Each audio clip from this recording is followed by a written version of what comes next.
Hello, everyone. Welcome back to the Politdigm podcast. My name is Red, and today I'm joined by my co-host Alpha. I exist. Today is Today is the 6th of February, and we are back with another episode, another topic. And this week, Podcast, not a mad ramblings as two teenagers fucking. excuse me, Butts. I am not a teenager. How dare you? Yeah. Shut up. How dare you with You. this rhetoric towards my person? Anyways, My uh, source. So why don't you back it up with a source? I back it up with my ID. Fuck, you should have made it. I made the fuck up. My birth certificate is somewhere. I don't. Why does nobody know where the You fuck their still birth trust the certificate is? government? What are you, stupid? You think the government is trustworthy? How dare you? It's Anyways, been less than a minute and we are already off the rails. already conspiring against the government. Yeah. Anyways, this week I wrote the blog again. I've been popping off. I've been on a Thank you grind. so much. I have been on a different kind of grind, the obligatory kind, the school kind. I've been on a Sigma male grind set. Please do not say that. I felt physical pain from hearing that. Yeah, so I've been grinding. I have a shit ton of articles on the back burner right now. So I'm doing a lot of work, and so I decided, Alpha, being the little rat he is, he saw that I had written already an article. He just was like, "Hey, hey." Let me take advantage of that for you. Hey. You wanna post the thing? I was like, yeah, fuck it, sure, why not? So today we are back with another me episode, which means that you get to listen primarily to me for an entire episode, which means that you get to We are pull out so your eardrums. sorry. Before we do get into the episode, of course, we have to do our plug. If you enjoy this episode, make sure to support us over on Patreon. If you can support us in a monetary way, make sure to check out our website to check out how you can help us in other forms, like helping us make content for TikTok, Instagram, and YouTube, or any other stuff. If you do support us over on Patreon, you can also join our public Discord. And if you do both of those things, you get access to some special perks, like being able to submit questions for our weekly podcast Q&A, where at the end of each episode of the podcast, we try to answer your questions. And of course, make sure to support us over on our social media platforms like Instagram or Instagram Threads, where you can have some goodies. You can always interact with us. Fun. Hey. What? You can have fun. Yes, you can experience our latest content, and you can be always up to date with our newest stuff coming out. And of course, check out our main channel where we are posting every week. Every Friday, we are posting a new episode of Politdigm Reads, where I'm painstakingly spending like 3 hours a week reading a book and recording it for you guys. And actually, the last episodes have been doing pretty well, so I'm pretty hyped about that. That's pretty cool because it's all for knowledge. Yeah, so for knowledge. And currently I'm reading a cool book about how capitalism has died and it's been replaced by something much, much worse. Which, funnily enough, is actually a bit of the topic of this article. And I'm actually, at the end of the episode, I actually talk about the book we are reading. So if you want to learn more about the book, when I do eventually mention it in the episode again, make sure to go to our main channel and see what it's all about. So get that more knowledge. With this article, I decided to go a bit back to the basics. I've been doing a shit ton of research lately, like truly a lot. I think that every single person that knows me is probably getting sick of me at this point because I'm constantly rambling about it. By the way, small parentheses, I love that expression. I'm doing a shit ton of research. Yeah, I mean that's something that most conservatives can't actually say. It's not in their lexicon. If they try to say that, they'll have a stroke. I'm doing a shit research. I'm doing doing a shit. Fuck, and they just start foaming at the mouth and just start like dying on the floor. Yep. Yeah. So as I do a lot of research, and if for some reason you've watched a recent video that I posted on my personal channel, definitely not plugging myself right now. Where I did not know about this. where I talked about my a bit of behind the scenes of Politdigm. Definitely don't check out that video. Definitely don't do that. I'm definitely not using reverse psychology right now. Um, Definitely. I talked about how I've been, for example, doing. Obviously, I'm writing the articles, which by itself is like basically like doing homework, right? I'm doing research. I'm constantly. I've been watching way too many lectures about Marxist theory, and I've been writing stuff. Not just for the articles, but also for my own in my own off time. I'm just like writing random files that I'm like trying to organize my thoughts, which obviously is a good way to basically study. And I was thinking to myself that sometimes when you do all these complex things, sometimes, you kind of lose track of what you're doing. And it can be very easy to start mixing stuff up in your head. And you like start making what seem to be very, you start like mixing up what seems to be very simple stuff. But sometimes it's exactly those simple things which can easily get mixed up. And it's sometimes important to take a step back and just kind of reflect on what you know and just, okay, and think, okay, what is the basics of what I'm studying? What is, and try to kind of reframe yourself and understand what you're doing. So since in the last few episodes, we've been talking about such complex shit, which is true. I decided to do exactly that with this article. I decided to take a step back and just kind of discuss some general political terminology. I decided to explain what capitalism is, what socialism is in reference to capitalism. So people who already, people who live in the current world, they can draw like essentially parallels from the current world to what socialism is and how it's different from the current world. And then, of course, I also define what what communism is, and also what state capitalism is. And at the end, I decided to just add a little bit of an extra because I thought it was interesting and important to talk about, because I think it's a very misunderstood ideology, which is what is anarchism, and I'll get in a bit. So let's start with what is capitalism, other than being the bane of our existence. What exactly is capitalism? So capitalism, and this is a constant throughout all of the things we're going to talk about in this episode, is that there's not one strict definition. The definition that we're going to be giving in this episode today, or my understanding and our understanding, right? The understanding that people like us, at Politdigm have, not specifically that everybody is going to agree perfectly on these things. And it's not that there's, but we are wrong and other people are right. No, there simply is different explanations. And in fact, there's different forms of capitalism. So it's important to say that capitalism is one thing. No, capitalism is many things. And there's different forms of capitalism. Like, for example, there is liberal capitalism and there's a neoliberal capitalism. Those are both capitalism, but those are both two different forms of it. So it's very important to keep in mind these things, right? But primarily today we're going to talk about neoliberalism, because at the end of the day, it is what the current system is. And that is the one that is, for the sake of it, is more important, because if you start talking about the earliest forms of capitalism, that existed in feudal society, that doesn't really matter, because that's not a reality that, exists today. So not really that important. I mean, it is important, but not for the sake of this, my argument, or what are we talking about today? So what is neoliberalism? Neoliberalism is a very interesting and fun thing that I definitely don't hate. But the essential thing about neoliberalism is that it takes the ideas of liberalism, which is that we must, we cherish individuality. We want freedom. We want to not be oppressed, etc., etc.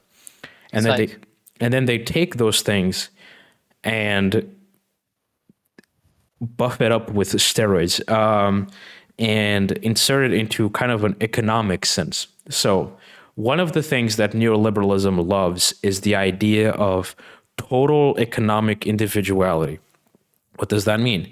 In a simple sense, for example, we can draw the inspiration, or not inspiration, but we can use the US as an example, which is that they have the whole idea of the free market, which is this idea that the market, which is, of course, the companies, the produce, whatever you want to call it, knows best. That is one of the things about neoliberalism, is that they say that the market knows best. Their argument is that we can think of the free market almost like a like an ecosystem, right? Like like how animals work, right? Where if you remove one thing, it will kind of balance it out, because in their idea is that the market is something that is fluid, something that is like is self-sustaining, is stable, and it has a way to stabilize itself. Then of course we have the idea to make that work. They have the idea of deregulation. So what is deregulation? Well, it's the opposite of regulation, which means that they believe that markets, companies, and the economy needs to be as deregulated as possible to make sure that the market has the ability to do whatever it needs to keep that sustainability. Of course, there is, and this is a common argument throughout with capitalists or capitalist bootlickers, is that they say that, for example, monopolies, which is a massive issue of capitalism, is that that monopolies is the only, or that regulation must only exist to stop monopolies, because monopolies don't allow the free market to sustain itself, because it's basically concentrating, the wealth and the money all into one group or into one company, which doesn't allow for competition, which is one of the main things about neoliberalism, is that they think that competition is the best thing that there can be. Is that, if two companies are competing against each other infinitely, they will essentially push each other to be their best selves, and that will eventually lead everybody to be in a better place. So we have several things now. We have the free market. The free market acts with competition. For competition to be at its best, there needs to be deregulation, but there can't be too much deregulation in order to make sure that monopolies don't exist. That is one of the main things of how capitalism works. Now, how does capitalism work then? There is something which is important, is that capitalism, as it's in its name, its main focus is capital. And that is why we say in more modern terms that there's a capitalist class or a capital owner class. These are the capital owners, are those who own the company, the shareholders, anybody that basically has any ownership or any power regarding how the capital is generated. And there's, of course, the worker class, which is those who work. Seems pretty self-explanatory. For those who, I don't know if this has been a thing on Reels, so maybe you Alpha can say this, because you usually do watch Instagram Reels, and I don't. I do watch TikToks though, which is there's scrolling. I do tend to. So yeah. There's been like this one funny meme, which is like kind of like somebody doing something random and just having like this moment of like, what am I doing? I'm doing the wrong thing in life, but it's kind of like a twist on it to like make, which is like being sarcastic, which is like me when I'm living life and suddenly I remember the shareholders. I must please the shareholders at all cost, which obviously is a joke, because the reality is that people don't work for shareholders in their mind, but the reality is that at the end of the day, that is kind of what happens. But logically, nobody wakes up and goes, I need to go to work because I must give money to my shareholders. But Yeah, that is, I've seen a lot of philosophy-based memes saying, "What is the point of me going to work?" But I have not seen that one specifically. No. but that is pretty funny. It's like the most random shit, because like somebody like having like this very like just like having like a very kind of, like the thinker statue. Yeah. Like, see, like imagine somebody in that like position, and they're just like, I'm now thinking, and I'm realizing that my whole life is all designed around pleasing the shareholders. Crypto, right? I must please my corporate overlords. That is my only purpose. It's like, yeah. Anyways, back to what we're saying. So there's these different things in capitalism, but the main thing is that there is a group of people, those who own the company, which and I personally cannot see it in any other terms, exploits the worker class. What does that mean? And why do we say exploit? Because let's take the opposite approach, and then we'll explain why it's an exploitation. Let's say that we have a company which works under a democratic, in a democracy. What does that mean? That means that all the workers, let's say that there's 50 workers, they within themselves organize in a democratic way, and they elect, for example, a leader. That leader, is a leader. He is that leader is the face of the company. They are the ones who do all the CEO type of stuff, right? But since this is a democracy, they also organize themselves and they also choose which each person earns. When you do this, that means that nobody's being exploited unless everybody would somehow agree to exploit one person. Because at the end of the day, if you have in a democracy, right, when you're in a workspace democracy, you can make sure that everybody is getting the money that they deserve for the amount of work they're putting in. However, when you work in a corporation, when you work in a capitalist corporation, there is no democracy. You have a hierarchy. There is the shareholders, which we just joked about. There's then maybe the CEOs, the chief positions, and then there's the managers, and then there's the blah, blah, blah, all those different things. There is only pain. The reality is that in a company, in a capitalist company, there is the workers. The workers, at the end of the day, are still the majority, and they produce all the capital. They produce all the money for the corporation. To work. And percentage-wise, they earn way less than they produce. For example, I believe that currently in the US, on average, the CEO position, right, the highest position of a corporation, owns about 264 times than the average worker. And you can argue that the CEO works. He or they, whatever they are, they also put in a lot of work, and they also deserve, to earn money. And that's true. They do. However, do they work 265 times harder than the average worker? No, there's absolutely no fucking way that is possible. That is a human, that is physically impossible, right? So that is where we talk about that in the capitalist system, there is an exploitation of the worker class by the capitalist class, because that's how it works. But why? Why does that happen? How is it possible that if it's so clear-cut that this is the way that this happens, that capitalism somehow allows it? Of course, there is the famous and thing I love so much, which is called trickle-down economics, which is this idea that have you seen like those champagne fountains where you like fill up the first cup and then they slowly the champagne trickles down into the other wedding. The other flutes? That is basically trickle down economics. If they think that if you concentrate, the champagne or all the money at the top flute, it will eventually trickle down to the other ones. The reality is this used to actually work for one reason. Because prior to neoliberalism, for example, in the US, you had regular old capitalism, or pre-neoliberalism capitalism, where the US was a planned economy. What does that mean? That means that the government actually planned, which means that the government actually had regulation when it came to the economy, unlike after neoliberalism, where deregulation was the deal. When that happened, when there wasn't deregulation, when there was actual regulation, what it meant was that the people at the top weren't allowed to hoard all the wealth. They were essentially forced to make the money trickle down.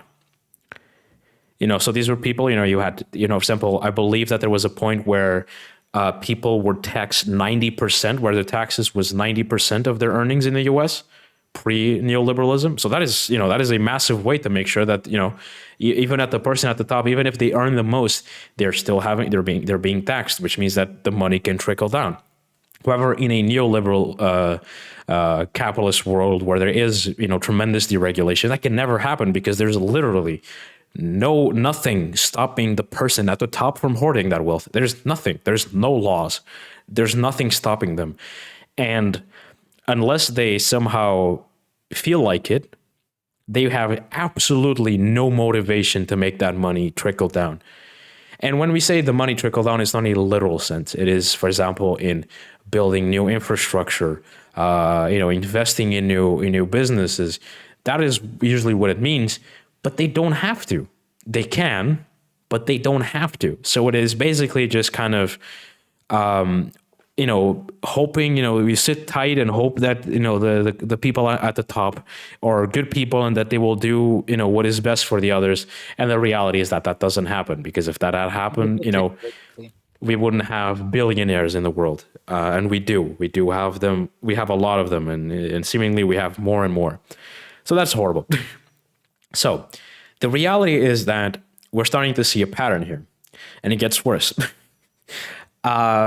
We then have to go into the deregulation. As I said, the deregulation causes this issue, of of the wealth being pushed up to the top. And then there's another issue with the deregulation, is that as much as there is still some regulation, or as the US puts it, antitrust regulation, there still is monopolies, and they're everywhere. Monopolies are everywhere. There are so many monopolies, and people have no idea that they exist. And the reality is that the way neoliberalism is, or capitalism is designed, even if there is competition, for this competition to truly work, they can never be a winner. Because if there is, and the reality is that there is constantly winners, everybody's fucked. Because let's imagine there's a new a new sector of the economy, right? And these two companies are the front runners at this new product. These two companies, for the next 10 years, they're at constant odds against each other. They're constantly doing competition. But eventually, one company wins. When that one company wins, the other goes down. The other one, it just plummets. The other one gets hella rich. So suddenly we have two competing companies which no longer are at the same level. When that happens, other companies start showing up. New competitors. The issue is that these newcomers are so much less wealthy compared to the now leading company, that this leading company can either, invest millions into this product, meaning that the next generation is always better than the newcomers, even if the newcomers somehow add some sort of new technology or some sort of new version of this product, which is completely visionary. Again, like I just said, the leading company has so much money to invest into research and development. They can achieve that new version so much faster and make it so much cheaper that, again, the newcomer has no way to compete. And then there's the final, which is how monopolies then exist, which is that if the larger company can't be, they just don't care, and they just are like, no, we're not even going to invest into research and development. We're just going to buy out the newcomer. And suddenly we have access to their patents. We have access to their new technology. And that is how a monopoly is born. I have So, a example within my own niche hobbies, which is actually VR. Meta, previously Facebook, has a huge fucking monopoly on VR. Like 50% of the headsets that currently use the Steam platform are Meta Quest 2s, and as such, every single VR headset that tries to go into the market is fighting an extremely uphill battle. yeah. There is basically like this unhealthy amount of control that Meta has over the VR industry. And that's why I think it's so funny when people who are actual capitalists, or people who think they're capitalists but actually they're just Stockholm syndrome victims. Yeah. They think that somehow they're like, oh, the issue about capitalism is monopolies, because as long as there is competition and monopolies don't exist, everything will be fine. The problem is that competition in the capitalist sense is competition and monopolies are one in the same at the end of the day. It's just that monopolies are essentially the aftermath of competition. They're not something that can exist without the other. So that is a massive failure when it comes to of course the to the whole competition thing. And then there's another concept, which is, of course we must talk about the free market in its broader sense, which is that if there is a shit ton of deregulation, that means that people can be exploited in the most wonderful ways. And we can, and I'm going to mention him again in the further on into the episode. But we have, for example, currently in Argentina, we have the wonderful president that is there, which has created so much deregulation that he has allowed companies to pay their workers with food, which is wonderful because I don't like how do What you now? yeah, that's I true. did not know this. The fuck? Because let's be real, how do you quantify food, in comparison with work? You can't. It's not a thing. So there's these type of things. And then of course, if there's deregulation, you can outsource your production, which is why the US primarily produces all their products in China, because China has a different form of it has a different system, which we're going Yes. to mention in a bit. And so it's just a shit show. I have no other way to put it. It's horrible. The reality is that in the last years, there's been a crap ton for example, crisis, which is a financial crisis, which is another awesome thing that capitalism creates, is that basically every decade there's a massive collapse in the financial system, because it's again it's not a stable system. It's never been. It's Yeah. never will be. There is a great movie with Ryan Gosling that just goes over the 2008 crash. Yeah. It's So The Big Short. So it's a thing that's horrible. And another thing that is an awful thing about capitalism, which is not as clear, but in a further episode, I would love to talk about it, which is the myth that there somehow is a meritocracy. This idea that, oh, in capitalism, if I work hard enough, if I have enough merit, I'll be fine, which is the most delusional thing you can say. Because that's another thing about neoliberalism and capitalism, which is this hyper individualist idea that you are better than everybody else. If you work hard enough, you will be different somehow. That you are somehow different than everybody else. And this, like this, you are the rock star. yeah, you are the David to the Goliath. You are the underdog. And this is simply not true. Guess what, bitch? Goliath is real, but you don't got God on your side. There's no having this mindset is very delusional, and at the end of the day, it's not your fault.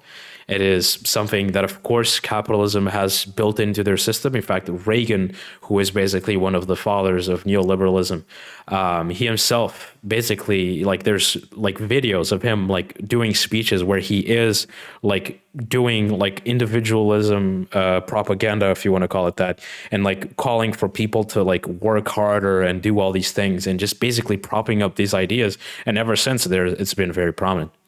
So moving on to the other term which we can talk about is, what is state capitalism? So state capitalism is a term which was primarily, I wouldn't say coined, but was something that is which was very present in the early forms of the Soviet Union. Why is this? In the article, I don't mention it because, again, I wanted to simplify it, but here I will do it. But state capitalism, at least as I know of it, which again has several different definitions, but capitalism is, for Leninists, so for those who followed Lenin and for those who are Marxist Leninists, is a transition point between capitalism and socialism. What does that mean? That means that they, of course, believe that capitalism needs to die, it needs to go, it needs to go the hell away and never come back. And before we do achieve socialism, just like Marxists, they believe that there needs to be a dictatorship of the proletariat. What does that mean? That means that, which is a very scary sounding term, but it is actually not that scary sounding when it is actually explained, is that currently the world we live in a capitalist world, we live in a dictatorship of the capitalist class, or the bourgeoisie. That means that the capitalists have total control over our lives. They have control over our governments. They have control over the policies that are chosen. They have control over all of us. That does not mean that there's, in like the very basic term of like, oh, there's a dictator. There's like one person who controls all. No, it's not that. It's just there's a group of people, in this case, in capitalism, a minority, because capitalists are a minority, that controls us all. A dictatorship of the proletariat is the exact opposite, which is a society where the workers are the ones who dictate everything. They are the ones who choose the laws. They're the ones who choose how the money is spent. Which, when you explain it that way, you're like, oh, that's not that bad. That's understandable. And what Lenin, Scary, but yeah, what do you say? still a bit scary, but yeah. Yeah, but what Lenin basically said was, okay, down with capitalism, and what we need is to have, specifically Lenin, which is the difference between Marxism and Leninism, is that there needs to be a vanguard party, which is a political party which is basically the driving force behind the workers' movement, and that they must create state capitalism, that they must essentially remove the capitalists, and that we as the workers under one party must take control over all the capital. Man, I really like John Lennon. He had such good ideas for his time. And oh, boy, my back is itchy. Sorry for that. And of course, Lenin saw this as a purely transitional period. He saw this as something which had to happen right after capitalism, because the idea is, all right, fuck capitalism. We take all the companies, we nationalize them.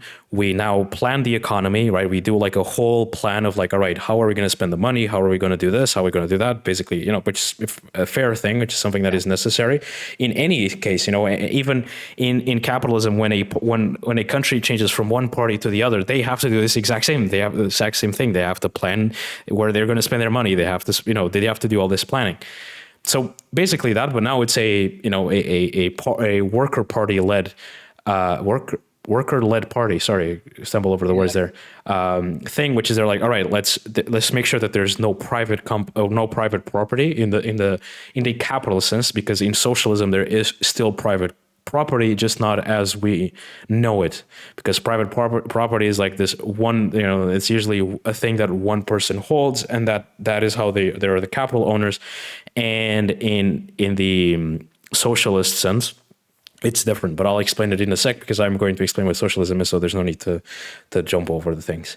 But the whole idea is that basically the entire economy switches up from, hey, we're doing everything for the benefit of corporate greed, and we're doing everything for the benefit of for the workers, for the people, for the day-to-day person, which is a perfectly fair idea. And in fact, which is something that I'm sure even you, Alpha, have heard of, which is the lovely American idea that socialism is when the government does things.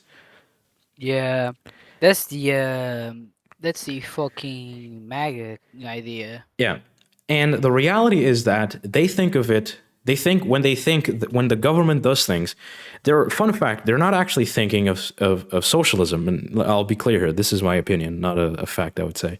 But the reason they probably think of this is because they're actually thinking of state capitalism. And why is that? Because the USSR, Communist propaganda. the USSR, Because they're free from the government, of course. the USSR, almost the entire existence were state capitalists. And China, as of today, is state capitalist. They have never been truly socialist, because I'll explain it in a sec. And so, because at the end of the day, their only reference for what socialism is or what communism is two massive countries which have been doing state capitalism. Well, not the case of the USSR because it's over, but for China, it's the only example they have of a country doing so-called socialism throughout the last more than 5 decades. Because when you do boil it down, state capitalism is just that, is when the state, the government, whatever you want to call it, does capitalism, which is what Americans understand of being the regular day-to-day life. They understand capitalism as being the norm. So when they see that a country, when a government is doing capitalism, they see that as, oh, they're doing things. They're taking control. People are no longer having freedom. And to a degree, yes, there is a different form of freedom. Of course, corporations, hypothetically speaking, don't have the power to, you know, they don't have the freedom to oppress people. But I guess the government does have the power to do that, which is what the Americans hate so much. However, of course, I must, just like I talked badly or criticized capitalism, I must also criticize state capitalism. The issue with state capitalism is that, in essence, it's a good idea. In essence, if done correctly, it can be a good concept. However, both which is what happened in the USSR and what eventually happened in China, is that both their economies stagnated on state capitalism.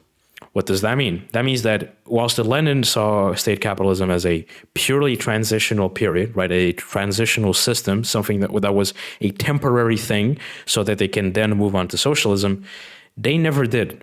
They never left that temporary thing, and they just went on with it.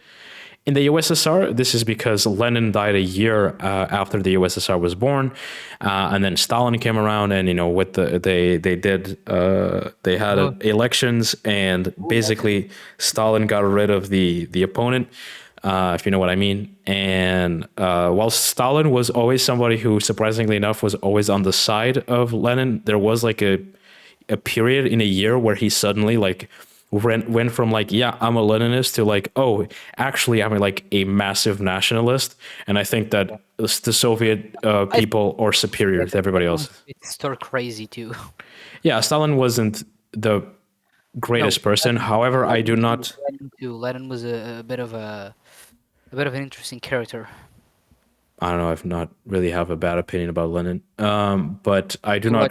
Not to read one of his works, but watch a mini docu-series about his life.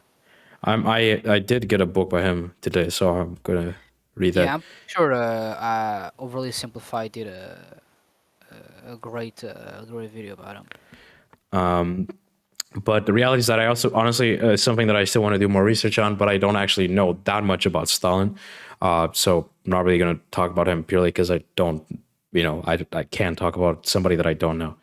But the reality is that the little that I know is that Stalin had a clear different vision for the USSR than Lenin did. And eventually it kind of stagnated. They went away from kind of a centralized kind of plan. They went into a more of a decentralized plan, but always keeping the power in the Kremlin. With China, I honestly know even less. But I know that Mao, the guy who created, who not created, but the leader of the Communist Party when there was the civil war in 1949, was also a Leninist and had very similar views to Lenin, and that after him shit also kind of basically kind of the exact same occurrences that happened in the USSR, from my understanding. And since then, specifically in China, they eventually started integrating privatization in the capitalist form. So they, whilst they still, function under a socialist economic system in the sense that they, have the government at the top, and they are led by the workers, technically speaking. They have private corporations, of course, from the US and stuff like that. So now they're kind of like a half and half sort of situation. But the difference is that they don't actually have it's the private corporations or the private capitalists don't actually have any power over the government, which is what I guess still puts them apart from other countries. But at the end of the day, capitalism is capitalism, and no matter who is running it, if it's the state or if it's a worker-led state or if it's a capitalist, just a regular quote-unquote capitalist capitalism, it's not great.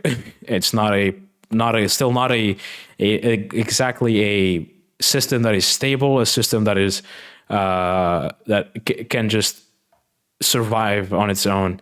And the reality is that, as much as I understand Lenin's ideas of state capitalism, the only two bigger examples we have of it are not ones that went particularly well. But that is what it is. Now we move on to socialism. So what is socialism? Again, just like the other ones, there is not one definition. There's different forms of socialism. There's different ideas of socialism. There is, for example, libertarian socialism. There is democratic socialism. There's different forms of socialism. So to say that socialism has one definition is not true. However, of course, there is a generally agreed upon idea of what socialism is, and that is the one I'm going to say.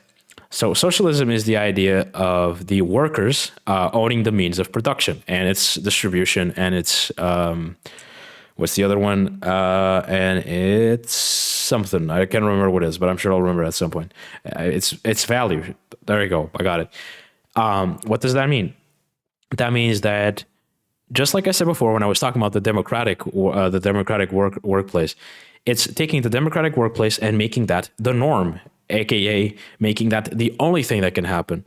One of the things that socialists want, and is the whole idea of socialism, is this idea of like, we must abolish hierarchical corporations, right? There's this idea that there cannot be a hierarchy in a corporation. If there is a leader, that leader must be democratically voted in, just like any other social system, which is an awesome idea. That's why you have the idea of cooperative management, or worker self-management. This whole idea of workers basically having the ability to have power in their workplace. When that happens, when workers have power in the workplace, they can form. It's basically the whole idea that we've talked about 100 times about unions, right? The union, having syndicalism, syndicates, yeah, is basically making that the norm. There is, think about a company in a capitalist society that has a union. Imagine the company being purely, organized by a union and nothing else. That is basically how socialism views companies to work. And the reality is that anytime, for example, in Europe, there is a co-op company that exists, they see, amazing results. People, workers work like, let's say, like 25 hours a week, which is substantially less than the usual. And they somehow, get more work than those that work 40 hours a week. They earn much more in general, like their median, and not the average. The median, what's the word? Median wage is super high because, yeah, no shit. If everybody, if the wealth, if the money generated by the company is equally distributed throughout everybody, then there's no one CEO making millions. There's just everybody making hundreds of thousands of whatever currency you're working with. And that is the whole idea behind socialism.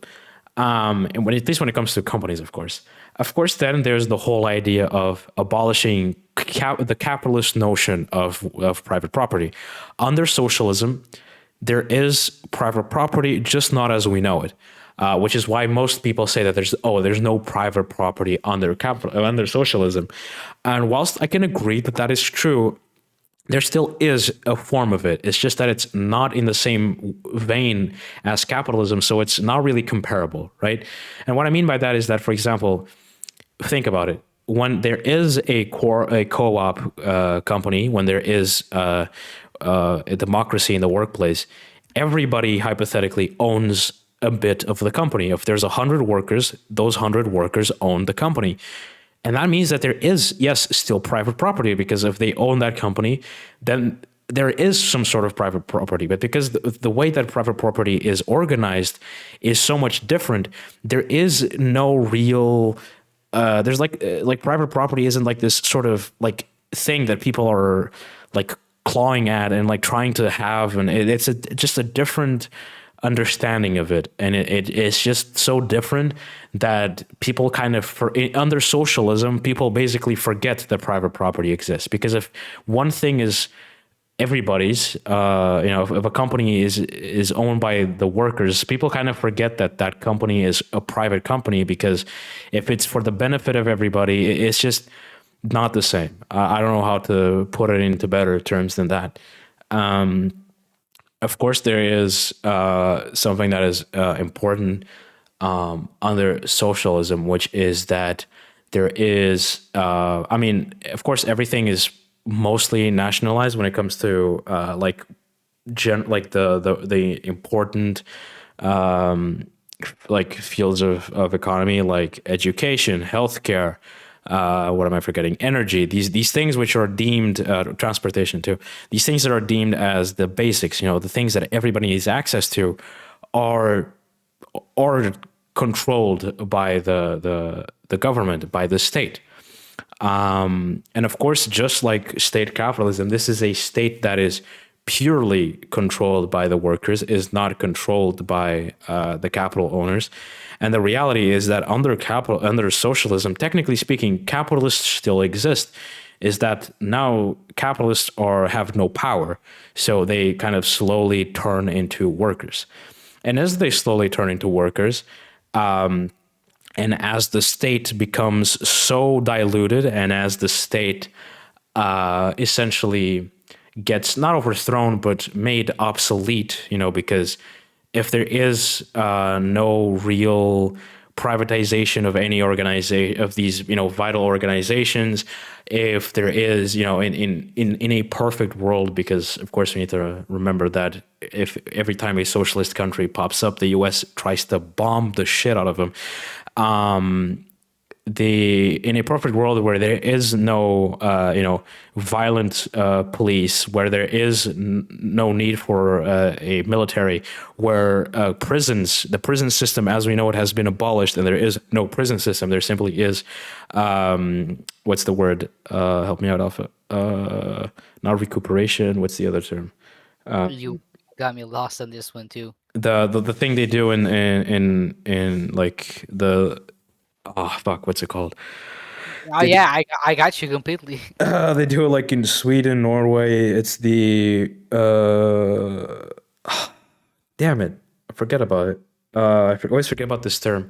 It's not recuperation. What's the term? Damn it, I'm having a massive. I got it. Fuck, give me a second. Uh, Virtual form. it's what's the thing? What's the thing? Oh, give me one Google I'm search. having massive brain rot right now. It starts with an I think. In uh Folks, as you can tell, I am currently dying. You're stupid. Has infected me. Give me 1 second. Why can't I remember this term? It's so basic. God damn it. I feel like I ate like a massive ice cream and I just can't think anything. Reinstitution? No. I know exactly what you mean. Uh. It's Oh boy. I don't even remember it in Portuguese. Goddamn. I can't remember it in any language. Damn it. God damn it. I cannot remember this. I'm going to Google it too. Hold up. You got it. Sorry for my keyboard.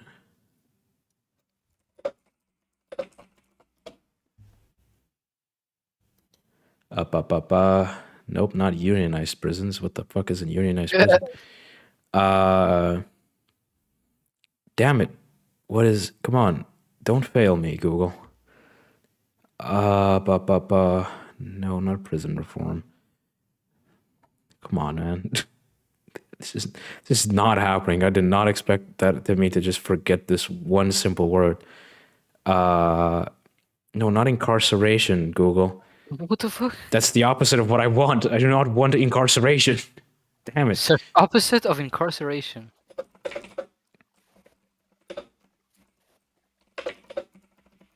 Hold up. No, not. Yeah, transformative. Fuck. Oh my god, I'm going to die. Like, what is happening to me? If it makes you feel any better, I am exactly on the same boat. Uh, Scandinavia.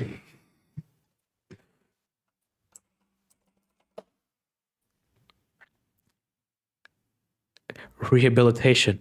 Oh my god. Oh, Oh my god, I remembered it. Thank you. Almighty Jesus. Okay, yes. What do we? Okay, what was I saying? God damn it. So the alternative, we want is an alternative to prison system, which is where instead of like Jesus Christ. anybody that does a little thing which goes against the law, which 90% of the time is laws have been purely designed to protect private property but since we are in a socialist country now where that type of law doesn't exist, and if somebody, for example, steals food, instead of being incarcerated, they're simply either put into rehabilitation or they are helped with food and education and other stuff like that, which basically solves 90% of the reason crimes exist. And of course there's always going to be that crazy like psycho which wants to murder people, and that's why we have rehabilitation centers where people can get free therapy and other stuff so that they can be reintroduced into society without being tortured and come out even worse. Slowly but surely, the state is going to dissolve, and as the state dissolves, we're also that is one of the pillars of communism. Sorry, as the state dissolves, we also slowly start seeing the different classes dissolving. There is suddenly no more workers or pardon me, there's no workers or capital owners. So suddenly there's just one class, the people. And when all of those things are done, and when we can finally redesign the entire economic system to no longer need money, when we no longer have a state, we no longer have no longer have a state, no longer have classes, and no longer have money, we have communism. There you go. I did it. Let's go. Took me a while, but I got there. So, what is communism? Again, I'm going to say it again. There are different forms of communism. Communism is not one thing. Fun fact, there has never been a communist country. Yes, by name, there has been several communist countries when it comes to their political party, but there's not been a communist country. There has never been a communist country. The closest thing that has ever been to communism was the Commune of Paris, which existed for only 2 weeks because there was a counter revolution which dissolved it, and it happened in 1857, if I'm not mistaken. Which one? I'm sorry. A Commune of Paris. Search it up. I forget the year, but it's in the 19th century. The Commune of Paris was in 1871. Yeah. 71. Okay, I fucked up the numbers. Yeah, so 71. March. That is the closest thing we've ever had to communism, and it lasted 2 weeks, so it's clearly a failure. Yeah. And so we have not had communism. The closest thing that we've had to communism is the Commune of Paris, and the reality is that communism, in a sense, is when everything has gone right, and there are many, and everything keeps going wrong. That's what I'm trying to get at. No, I don't know why, but from my end, it seemed like you said everything has gone white, and I was just no, everything has gone right. Yeah, I got it later when you said everything has gone wrong. So one of the things about communism, and there's several understandings of this, and there's I don't agree. For example, when I was doing research for this article, there was somebody who said that under communism there is no democracy because everything is controlled by one single party. And I was looking at it, I'm like, no, that makes no sense, because think about it. We are past classes. We are past the state.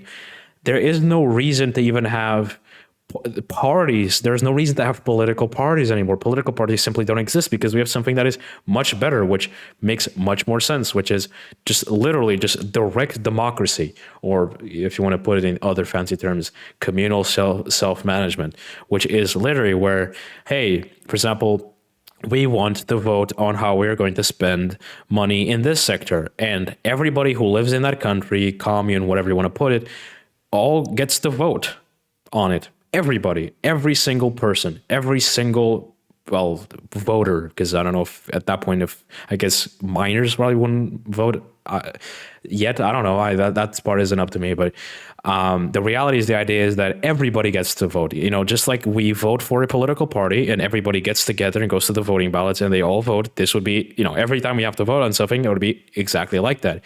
Of course, for that to happen, we would have to have a major step in technology. Would be able to, you know, we would have to have these systems in place to make it work. But it's something that we'll eventually achieve. Of course, I mean, we've achieved other more complex stuff. And of course, under communism, fuck, I keep fucking it up. It would also have something which is, again, we have, again, still a planned economy. We would have a tremendously planned economy. Everything would be perfectly planned. I mean, it would be like, it's like everything would have to be thought years in advance, and we'd be having to have, you know, constant, you know, people working on these type of things. And again, it's something that with the evolution of technology, with the evolution of algorithms, it's something that we eventually would be able to almostly automate. And that's the thing about communism, is that whilst in a capitalist society, AI is scary as fuck and the doom of life, in communism, AI and technology is the best thing, because it's able to, it allows us to replace people, you know, in jobs that nobody wants to do, in these very boring things, and people can actually focus on their passions. And, you know, that is great. That is awesome. And I know that currently in capitalism, people sell that same idea of like, oh, when the machines replace us, we'll be able to focus on our true passions. The reality is that that's not true, because our real passions won't put money on the table. And under capitalism, if you don't produce money, you are seen as nothing. As long as if you don't produce capital in the capitalist society, you are worth absolutely nothing. So this idea of, oh, you can focus on your true passions is not true. It's simply put, that is not true. It is just impossible. That's not how capitalism works. And it's again, something that the capitalist class has told us to think about, so that we are like, oh yeah, that seems fun, let's do that. And then you're like, oh boy, I've studied arts for like 10 years and I suddenly realize that I'm poor and miserable and I'm hungry, and I might have studied the thing I love, but now I can't do it anyways. So dope. That's awesome. And another thing that I want to say is that before I move on to the last topic, is that I don't believe, and this is my opinion, and I think that maybe you all will agree with me when I explain it, is that I don't think that communism can ever be achieved as long as capitalism exists in any form. What do I mean by that? Fuck me, I don't even know if communism can be achieved, period. Socialism can exist at the same time as capitalism does. Let's look at Cuba. Cuba is socialist. They are doing their thing. They exist. They're getting raw dogged since the Cold War. Yeah, been getting raw dogged, and they've been, you know, even whilst being raw dogged, they have kept it up, and they're one of the leading countries in many ways, in education, in healthcare. They're a great country. You know, good up right now. Yeah, obviously right now, but that's what matters is right now. 40 years, let's ignore that. Yeah, I mean, for 40 years they were getting bombed. And I mean, 4 years ago we were I don't, what were we doing 40 years ago? Existing? 40 years ago it was 84. I don't know. Yeah. Anyways, the reality is that socialism can exist with capitalism. However, as it is a clear indication, for example, of Cuba and other socialist projects in the world, is that whilst as long as capitalism is the dominant system, socialism looks very miserable. And what do I mean by that? For example, like I said in the beginning of the episode, the US, anytime any socialist country pops up, they bomb the shit out of them. So no shit that every time a socialist country exists, they look miserable. They are extremely poor in comparison to capitalist countries. Is this because by design, socialism makes everybody poor? No, of course not. That makes no sense. It's that they have been absolutely just demolished by capitalist countries to a point where they can never be as powerful or as rich as a capitalist country.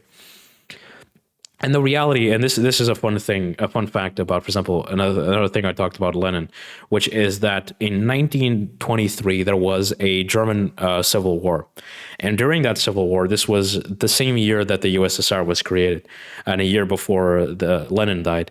Lenin was genuinely considering throwing away the Russian Revolution to ensure that the German Revolution would succeed. And why did he do this? And why was he thinking of this? Because Marxists like Lenin, Marx himself, Engels, these people always saw internationality as something very important. They always saw the struggle between capital, the bourgeoisie, the capitalist class, and the worker class as a global revolution, as a global thing, something which is not fought on the basis of countries, but rather a global movement, something which must happen not at the same time, but in unison. Because as long as there's one person not free, nobody's free. This is a famous quote from Marx. And that is exactly that. As long as, for example, let's say that the entirety of Europe suddenly, magically turns socialist, the US would completely block us off from the entirety of the world. West would shit their pants.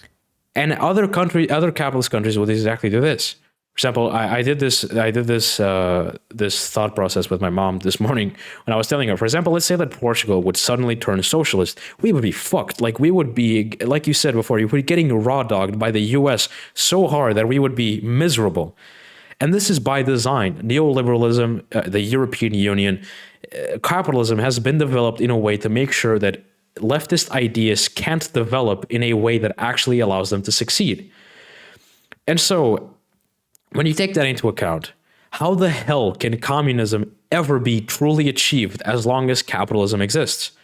It can't, because as long as there's people being oppressed under capitalism, as long as there's capitalist superpowers that can topple a government by the snap of a finger, there's no way that communism can be achieved. And not sure if this is too much of a controversial idea, because I don't think it is.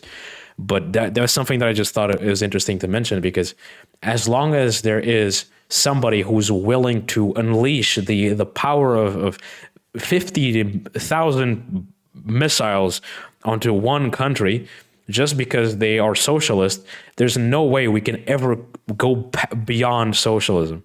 Also, another thing I forgot to mention about socialism is that Marx, for example, and Marxists see socialism as also a temporary system between capitalism and communism, which is why that, for example, Marxists and even the Russian party, the Soviet party, and the Chinese party call themselves communists, because socialism is not like the final step. So they see themselves as communism because they want to achieve communism, but they have to go through the steps.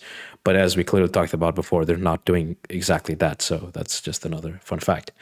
Moving on, as we're reaching the end of the episode, I'm going to get onto the last and shortest topic, which is, what is anarchism? Because it's something that a lot of people don't understand. What is anarchism?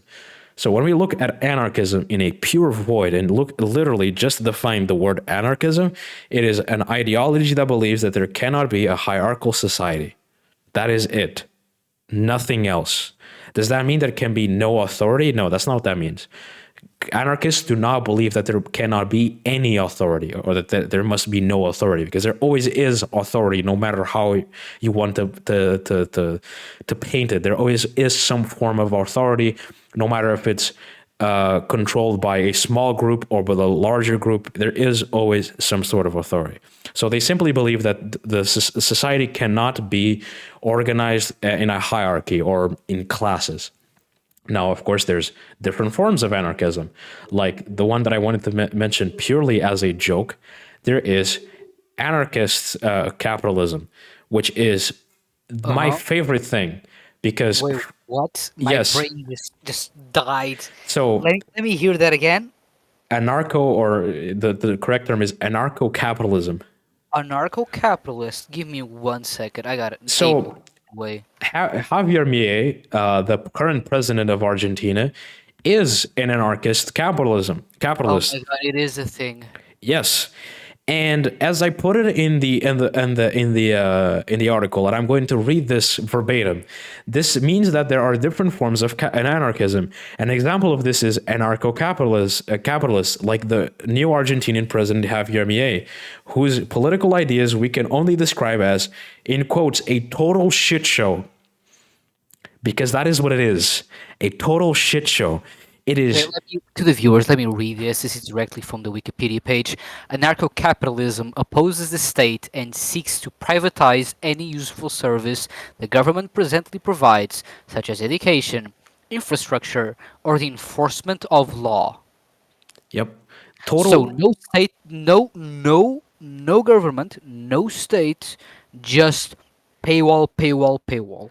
total anarchy. Remember when we talked about neoliberalism and deregulation? Just no regulation. It's not deregulation. It's no regulation. Period. It's just the survival of the fittest. It is horrible. Currently, if you search up right after this episode, if you search up news about Argentina, you're either going to shit yourself laughing because it is so bad that you must laugh, because the only other option is that you're going to start crying because of how bad it is currently in Argentina. The inflation rate is 800%. It is an abysmal amount. It is insane. Their currency has in 1 year gone from not being worth that much to being worth even not that much. It's worth almost nothing now. It's horrible. Anyways, in contrast to anarchist capitalists, or whatever the fuck you want to call it, there's communist anarchists.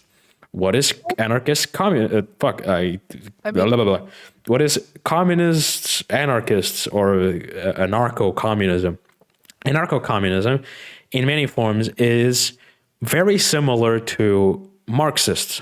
Marxists, as I said before, or try to, they believe that capitalism must go, then we must do socialism, so that we can then further achieve communism.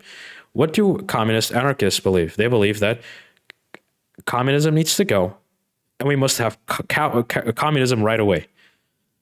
Just no in between. They believe that we need to go right away into a stateless, classless society. Now, do I agree with that in a sense? Sure, I can agree that that would be the ideal thing. Is that going to happen? No, no. And I've already explained a couple minutes ago why I think that it won't happen, and that is basically the only difference between anarchists, or specifically in relation to communism, anarchists and Marxists, is purely this one difference: is that we're all equally haters of, hater the state. I'm a hater of the state. Let's fucking go. It's just that they hate them way more than us, and Marxists still see the need of the state, at least for a small period, as it slowly kills itself off, because it just becomes useless, and there's literally no need for it to exist. So it just slowly kills itself until it vanishes. Or as Marx put himself, the state will wither itself away. Anarchists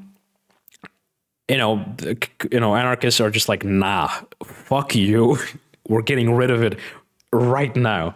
And whilst it is, I don't exactly agree if that will work. I think that that is still, it's not a reason for again, relating to communism, that anarchists and Marxists need to see each other as competitors. In fact, we have almost everything in common. So it is very important that the left, mostly these ideologies which are very similar, which are Marxists, Leninists, even Maoists, anarchists. All these ideologies, yes, they might have small differences, but at the end of the day, our goal is the same. We want a society where there is no oppression, where there are no classes, where there are no, there is no state, there is no money, where we just live happily and not feeling like shit. There is no need to be infighting and trying to cannibalize ourselves because, oh, you like Mao and I don't. Sure, I don't like a lot of people, but that doesn't mean that we need to fight each other, because fuck, let's fight our common enemy, which is the fucking capitalists, those bastards. God damn it. Anyways, before I do my conclusion, I want to do a bit of a self-reflection. In a previous episode, which to this date is what I think is our worst episode, which is based on the article called the economic capitalist plague," which makes no sense, that title, but whatever. I did basically the same thing that we did in this episode, but in the exact opposite way. So what do I mean by that? In this episode, we started with capitalism, and then we slowly went throughout all the different systems, which, slowly achieving to communism. In that other episode, I did the exact opposite. I started off with the earliest system that we had, and then I slowly worked myself up to communism, to capitalism, so to the present. In the last episode, technically speaking, I did that too, and kind of inspired by that episode, I think that, and I think I've talked about this with you, Alpha. I want to rewrite that article. I want to redo it. Yeah. This has been something that I've thought about doing for a while now, which is, going back and revisiting old topics and revisiting old ideas and going, hey, we were wrong, or hey, we talked about this You could do certain, better. like, hey, we talked about this certain topic, but we've missed out on a lot of important information, and we Yeah, need to that do is better. the topic on the crimes against indigenous people in America to me, because I completely overlooked myself without one day and one night of research to do such a heavy topic was not enough. Yeah. So something that will be happening more in the future is that we will, as we grow, as Politdigm grows, as me and Alpha, as people grow, like me and Alpha are constantly, growing as people. We're constantly educating ourselves on these topics. Even before this recording, me and Alpha were joking about how I'm like speed reading Marxism. I'm like reading every book I can get my hands on. I'm like spending hundreds of hours doing research and doing all this stuff, because it's true. Like, I've been doing a lot of stuff, and as I grow as a person, as my ideology grows, I certainly, suddenly start realizing that, oh, I was wrong about this certain thing. I have a different opinion now, and I want to share that. I want to talk about it. I want to correct myself, and I think that is a very important thing. And it's literally on our website. It is something that is in our values and something we've talked about before. Anytime we make a mistake, anytime we've changed our minds, we want to be transparent about it. We want to say, hey, before I used to think this, I was wrong. This is what I think now. Because I think that's important. That's important to create not only good content, but also create a level of trustworthiness with our viewers, to say, hey, sometimes we're wrong. We're people, we're human, and it's perfectly fine that we sometimes make mistakes. And here is us making up for it. And I want to rewrite that article, because I think that a lot of the underlying ideas I had were perfectly fine, and there's nothing that hey, I particularly don't agree with it. It's just that it was very surface level. It was very kind of, I didn't have the understanding. I didn't understand the underpinnings of the different systems. And the reality is that, for example, after reading the Communist Manifesto, or reading these different books, which, for example, teach me about the philosophy of Marxism, which is dialectic materialism, which is basically this philosophy which helps you explain the entirety of the world. When you start analyzing the world through that lens, and start analyzing history through a materialist analysis, which means that you recognize that, hey, the world has been dictated by the material needs of the people in each of their ages. You start recognizing that the different systems that we've had, like feudalism or slavery, or these different, and colonialism, these are things that have they have these underlying things. And in that article, I completely failed to talk about that. And so that is one of the reasons I want to revisit that article, is exactly because of that. Will that be soon? I don't know. I've already started working on it. I don't know when it's going to be, but it's happening. And moving on from that, and just kind of concluding this article, I just wanted to say that these are complex terms. Like, capitalism is a very complex system. State capitalism is very complex, and in fact, during this whole episode is the system which I think I did the worst job at explaining. And I think it's something which you yourself, the listener, should do research on. I myself am going to keep doing research on it, because it's something that I find interesting. So again, socialism is a very complex system too, in the sense that it's not a complex system in itself, but socialism is complex in the sense that there's different forms of it, and there's different understandings of it, and it's always important to try to inform yourself on the most of it as possible. And then there's of course communism, which is a massively misunderstood system, something with which 90% of people, that's a horrible estimate probably, don't understand what it truly is. People think that Fuck, it's, yeah, that is way off. yeah, I don't know. I don't think there's exactly an actual A statistic that lot you of can people. actually, Let's say a lot of yeah, people. a lot of people, most people, I would say, at least most people in the Western More world, Christian environment. those who have suffered the Red Scare propaganda, that's for sure. Yeah. It's a simple reason is that people, it's not, capitalists don't want us to have the hopes of one day achieving communism. They don't, because if they do, they're fucked. Their whole thing, their whole existence is not gonna, they're not gonna vanish. They're not gonna fucking die instantly, which is what Americans think that communism is going to do. Is just going to kill all the rich people. No, that's not communism. That's just murder. The hell, the fuck, what are you talking about? But the reality is that these are very misunderstood concepts, and even I, as somebody who has, informed myself a lot, and I see this even in some ways with Alpha. And this is not a diss on you, by the way. Is that Okay. we live in the imperial core, aka the Western world, and we have been brainwashed since our childhoods to understand these things as horrible things. Like even you just talked about in the beginning of the episode, you talked about Lenin. And the reality is that the more I learn about Lenin, the more I realize that, damn, this guy was a bit of a Chad, and he never really did anything that, the 90% of the things that people claim he was never that. I mean, just think about it in a simple sense. The Americans think that Lenin is like the worst person that ever was because he was responsible for the murder of millions under communism. The motherfucker died a year after the USSR was created. How the hell was he responsible for anything? He was dead. He was just dead.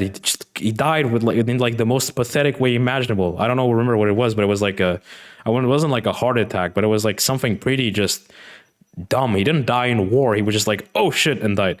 Like he just had a bit of like, and passed out. He died at like 70 years old or some shit. And I'm not, saying that, oh, we're all dumb and shit, but the reality is that we have been, subjected to massive amounts of propaganda, and it's very important for us to educate ourselves and question, why do I believe this? Do I believe this because I have, analyzed this myself? Have I done research, or have I just watched a single film and gone, oh, this is true now? And the reality is that 99% of American films, for example, that depict war or pure propaganda for NATO and their troops. So it's very important for people, and not just the listeners, but for me. I do this all the time, and I love doing it because I hate being wrong. It's important for me, Alpha, the listeners, whoever, everybody should do this. We should always question what we know, and we should always, fact check ourselves. We should always do research. We should always try to learn more. And that is very important. And that's why I also wanted to write this article, because I think it's important to, take a step back and go, all right, what do these things mean? What is neoliberalism? What is liberalism? What is socialism? What is this? What is this? What is that? And I know that there's people that are going to agree with what I said, and that's fine. Maybe me in a year won't agree with what I said in a bunch of a bunch of stuff that I said in this episode. Or I'm going to be like, oh, I was kind of on the right path, but I was slightly wrong, and that's fine. That happens. It's perfectly fine, and I'm sure that will happen. And I'm sure that happens with literally everybody in literally everything they do. That they just look back at their past and are like, "Oh God, I did that one thing like 5 years ago. What was wrong with me?" So to uphold everybody to like this massive standard that they can do nothing wrong, that they must be the perfect person, is bullshit, and you shouldn't do that. And that's my conclusion. What do you think of what you got to say? I gotta say, I we might disagree on some small details, but I think what the most important thing that we need to remember right now is that at the end of the day, we do not know enough yet. Yeah, I mean, well, I'd say that hypothetically enough, nobody will ever know everything. Yes, but Uh, you can Dunning-Kruger effect. and the reality is that obviously we are always trying to educate ourselves enough on it. Me and Alpha actually talked about this a couple of days ago about like, oh, like, for example, like the last episode, Alpha kind of criticized me. I was like, oh, you said a lot of shit with like way too much confidence, and I got a little iffy. And I recognize that, and I try to be a bit more careful during this episode. And you know, and that's a perfectly valid critique, and I recognize it, and I'm going to try to change that behavior of mine. But on the other hand, I also think it's important to be able to go, all right, like I have this idea, and I'm saying it, and if I'm wrong, I'm wrong. Fuck it. Like I'll you know, not fuck it in the sense of like, oh, I'm doing misinformation. Let's fucking go. It's more in the sense of like, I will get stuff wrong, and if I'm constantly scared of getting everything wrong, I won't do anything. And that's kind of my idea behind it. Is like, all right, like I can't get everything perfectly correct. There's always going to be one person that's not going to agree with me. There's always one small detail in, you know, even if an article I write is a 99% correct, there's always going to be that one thing that I slightly get wrong because I'm not perfect, and I'll never get perfect. And another thing which is important to take into account, which is something that I struggle with a lot, which is that I second guess myself very easily. And for example, I'll be like, I wouldn't say I'm chronically online, but I'm very present online when it comes to this type of political stuff, which Alpha is not that much, is not very present in that sense. And it's very common I for would me not to, have anxiety if I was. and the reality is I that would be I'll, completely crazy. like, the reality is that I'll, for example, be on like, let's say threads, right? And I'll see a post about communism, and every single comment is just absolutely shitting on communism. And as a person who doubts themselves very easily, I start going, am I wrong? Did I miss something? Like, are these people right? And then I kind of have to go like, whoa, chill. Like, just because one person critiqued you doesn't mean that you're suddenly wrong because you have no self-esteem. God damn it. Like, take a step back. Let's, you know, start analyzing things. And so it's very important that neither do you, you know, go in self-confidence and be like, yeah, I'm 100% right all the time. Fuck everybody else. But it's also, you shouldn't also just be like, oh yeah, you know, anytime anybody like contradicts you in any sense, that you just like suddenly just break down and go, you know, maybe I'm wrong, you know, maybe yeah, I'm not looking at this correctly. So it's also important to have some balls, goddammit. Uh, but I don't know. Yeah. It's a very hard sometimes to kind of get a perfect balance of that, of like, all right, you know, I'm not cocky and just being like, I know everything, but it's also not good to be like, anytime somebody critiques anything about you, that you just suddenly just break down and go, I know nothing, I'm worthless, I am, you know, and just have a existential crisis because one person was slightly better at arguing something than you, even though the thing they argued might have been completely wrong. And a lot of times that does happen, and it's pretty hilarious. Like somebody who said that communism leads to Marxism. What the fuck does that mean? I mean, anybody that just watched this episode, can you explain to me what that means? How does communism lead to Marxism? What? Marxism is not a system. What the? Marxism is an ideology. It's a collection of ideas. What the fuck does that mean? And I saw that somebody actually unironically tweeted that. Somebody said that with all their guts and was like, I am smart and I know things. So, you know, don't value what people say too much on the internet. I mean, that doesn't mean that we're saying it's completely worthless, but, you know, trust yourself sometimes. You know, do your own research. If you think that something we said was incorrect, prove us wrong. But, like, actually do it properly. Not just go into our comments and say, well, actually, what you said is completely wrong, and there's absolutely no proof of what you said because I actually think you're wrong, and then I made up the proof. And that thing you said about a movie who is like a pop culture known fact is actually incorrect, and I'm going into the comments to comment it because I'm a dumbass. And then all my videos are about how men are lonely. Anyway, sorry. What happened? What's wrong? Where are we, Alpha? What's going on? Thank you everyone for. Sorry, I would have been on attention there. That person who I just called out, you know who you are. You know who you are. I mean, there's no way Yeah, they've. it was. I don't have any problem calling them out right now. It's our I love first that was a hate comment. our first hate comment, and fun fact, our only hate comment so far. That's pretty Yeah. good. And it's you know when you're getting hate comments that you're doing something right. because holy shit, anytime I'm on the internet and I see anybody doing any good leftist content, their comments are filled with just literally Right. literally Right. message telling them to kill themselves.